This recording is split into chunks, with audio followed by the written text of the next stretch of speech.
Et bonjour et bienvenue pour ce nouveau numéro du rapport politique. Rapports politiques qui ont été un petit peu perturbés ces dernières semaines par l'opération et le coup politique et judiciaire qui a frappé la France insoumise. Opération dont nous avons dénoncé déjà le caractère disproportionné. C'est plus de 17 perquisitions qui ont frappé la France insoumise ou des individus et des cadres du mouvement. C'est plus de 20 auditions auxquelles ils ont été confrontés autour de deux attaques qui en réalité sont des attaques montées en épingle. La dénonciation par une élue d'extrême droite du travail des assistants parlementaires au Parlement européen de Jean-Luc Mélenchon,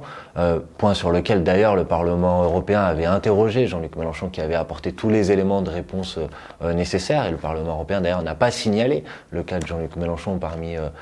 les cas problématiques du point de vue du travail de ses assistants. Et le deuxième sujet, c'est le sujet de nos comptes de campagne sur lequel nous avons d'ores et déjà donné de nombreux éléments de réponse sur le fait que ces comptes de campagne ont été validés par la Commission nationale des comptes de campagne, que la campagne de Jean-Luc Mélenchon a été parmi les 5 plus grands candidats, la campagne qui était la moins chère, alors que c'est celle qui avait duré le plus longtemps, et nous avons dénoncé point par point les mensonges, les fake news, les procès d'intention, les diffamations qui ont été proférées à notre égard dans cette période. Malheureusement, cette opération, qui n'avait bien sûr aucune intention de vouloir démontrer une quelconque vérité, mais juste une intention et une volonté de nuire, de jeter la suspicion, l'opprobre sur la France insoumise, qui est aujourd'hui la principale force d'opposition à Emmanuel Macron. Cette opération politique, donc, qui visait à nous discréditer, elle s'inscrit malheureusement dans un contexte qui est un contexte difficile, international et national, de criminalisation des opposants, de criminalisation de l'action politique, de criminalisation de l'action syndicale. Climat international dont on a eu le triste résultat sous les yeux dimanche soir, avec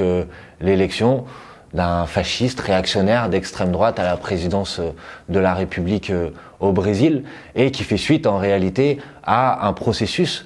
qui avait visé à criminaliser l'alternative, et contrairement à ce que disent les médias, ce n'était pas la gauche qui dominait et qui gouvernait le Brésil depuis plusieurs années, c'était bien la droite, puisque la présidente du Parti des Travailleurs, Dilma Rousseff, avait été destituée par un coup d'État judiciaire, et le candidat du Parti des Travailleurs, l'ancien président Lula, a été emprisonné et empêché de se présenter à la présidence de la République au Brésil. Et donc on a eu le résultat sous les yeux de cette criminalisation, qui est l'élection terrible de ce candidat fasciste, réactionnaire, qui dénonce les homosexuels, homophobes, dangereux, qui est nostalgique de la dictature militaire qui avait frappé le Brésil il y a de ça plusieurs années. Ce climat de criminalisation, c'est un climat qu'on observe aussi en Colombie, où nos amis de Colomba Humana, qui étaient autour du candidat à l'élection présidentielle Gustavo Petro, sont aussi poursuivis, menacés, Gustavo Petro ayant été menacé d'inéligibilité pour seul crime d'avoir réduit le prix des transports publics dans la ville de Bogota, de laquelle il a été le maire. Mais c'est un climat qu'on observe aussi en France, avec des exemples qui aujourd'hui malheureusement se comptent sur les doigts de plusieurs mains, de criminalisation de l'action syndicale, de l'action associative, de l'action de lutte par rapport à des politiques qui sont des politiques injustes et inefficaces. On peut citer par exemple les opposants au projet d'enfouissement des déchets Cigéo à Bure, dont par exemple l'avocat a été perquisitionné, et à cette occasion le syndicat des avocats de France avait dénoncé des atteintes graves à la liberté de la justice et à la liberté pour un avocat de bénéficier du secret professionnel. C'est le cas aussi d'un militant comme Cédric Herrou, qui a été poursuivi pour délit de solidarité. C'est le cas des lycéens du lycée Arago à Paris qui s'étaient mobilisés contre Parcoursup et qui ont subi une garde à vue. Et donc c'est un climat inquiétant de criminalisation, d'attaque vis-à-vis du fonctionnement de l'institution judiciaire également, puisque cette opération et ces perquisitions, elles ont été faites dans un contexte qui est un contexte de ce qu'on appelle une enquête préliminaire, et qui permet en fait des perquisitions et des auditions sous la seule responsabilité du parquet, et donc indirectement du ministère de la Justice, et non pas par une procédure classique, par la nomination d'un juge d'instruction, qui permettrait à chacun d'exercer des droits qui sont les droits de la défense. Vous avez posé beaucoup de questions sur ces perquisitions, notamment est-ce que elles allaient être annulées du fait de leur irrégularité. C'est typiquement une question sur laquelle aujourd'hui nous ne pouvons pas répondre en raison de ce statut particulier de l'enquête préliminaire. Or, s'il y avait un juge d'instruction, si nous pouvions avoir accès au dossier, nous pourrions en effet attaquer et remettre en cause la légitimité de cette perquisition. Beaucoup de choses ont été dites sur ces perquisitions, mais en réalité, malheureusement, dans le même temps, l'Europe, par exemple, continue sa course à l'abîme et les affaires continuent. L'Europe, la semaine dernière, la Commission européenne a invalidé le budget du gouvernement italien. Alors bien évidemment, nous n'avons pas de convergence sur le fond avec ce que propose et ce que fait le gouvernement en Italie, mais nous ne sommes pas d'accord avec le fait qu'aujourd'hui, une institution non élue s'arroge le droit de revenir sur des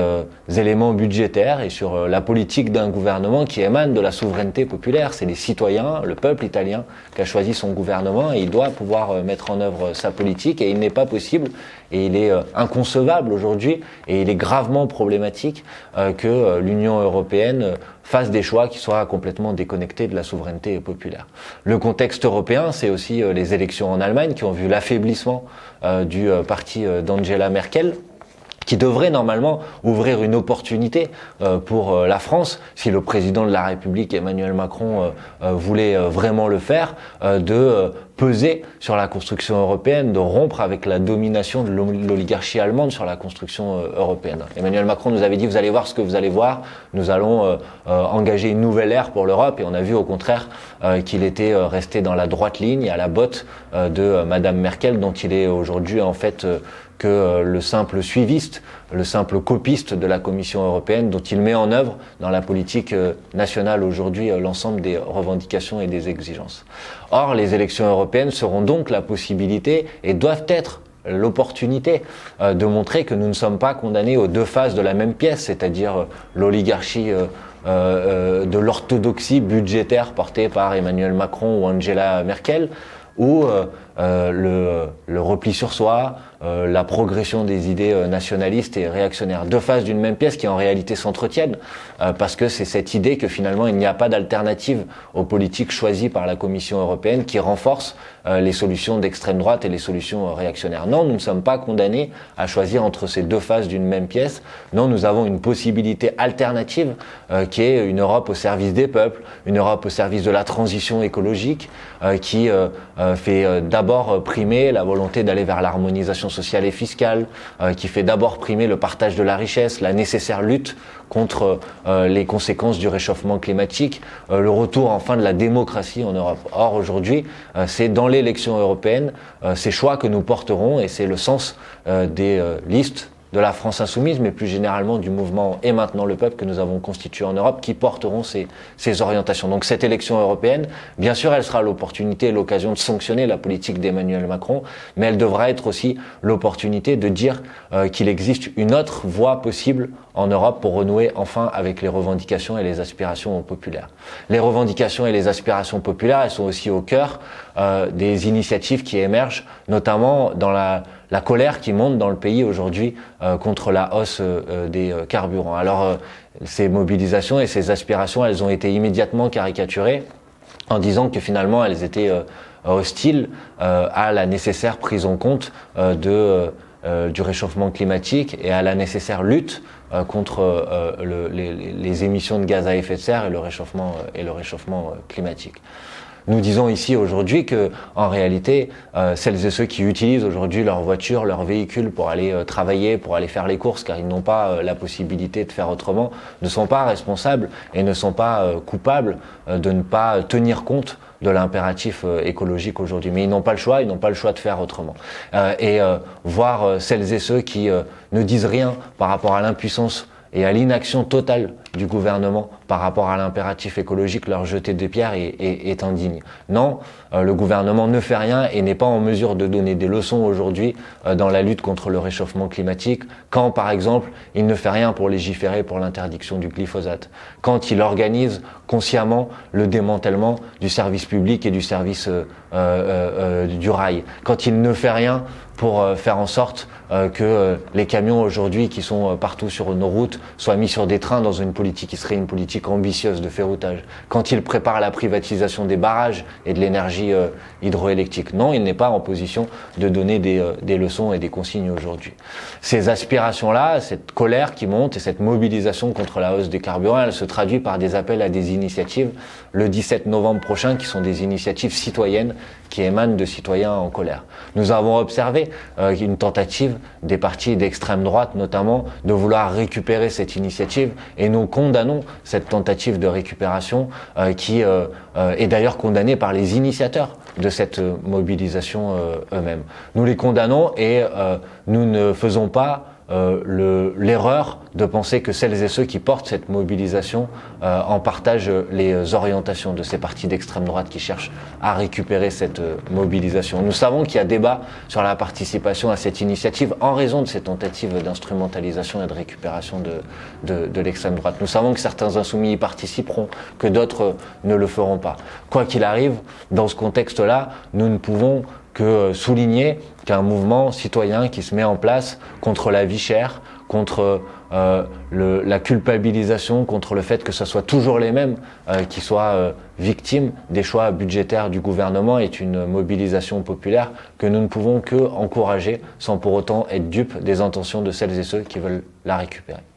Dans les prochaines semaines, nous avons un certain nombre d'initiatives qui sont prévues et qui seront importantes. Je veux vous dire que le climat et le contexte que nous avons vécu autour des perquisitions qui ont frappé la France insoumise appellent une réponse populaire. Cette réponse populaire, c'est celle que nous avons déjà montrée hier lors du meeting de Jean-Luc Mélenchon à Lille. Nous la montrons également par un autre meeting de Jean-Luc Mélenchon qui aura lieu à Pau le jeudi 8 novembre prochain. Et nous le montrons, je l'espère en tout cas, dans l'élection législative partielle, dans la première circonscription de l'Essonne, qui aura lieu le 18 et le 25 novembre prochain. Je profite donc de ce rapport politique pour vous appeler, vous inviter à venir donner le coup de main, à venir aider nos candidats et nos militants dans cette première circonscription de l'Essonne. Ils ont besoin de votre coup de main pour faire en sorte d'avoir le 25 novembre prochain une 18e députée à l'Assemblée nationale, une 18e députée de la France insoumise pour renforcer le rôle qui est le nôtre, celui de la principale force d'opposition.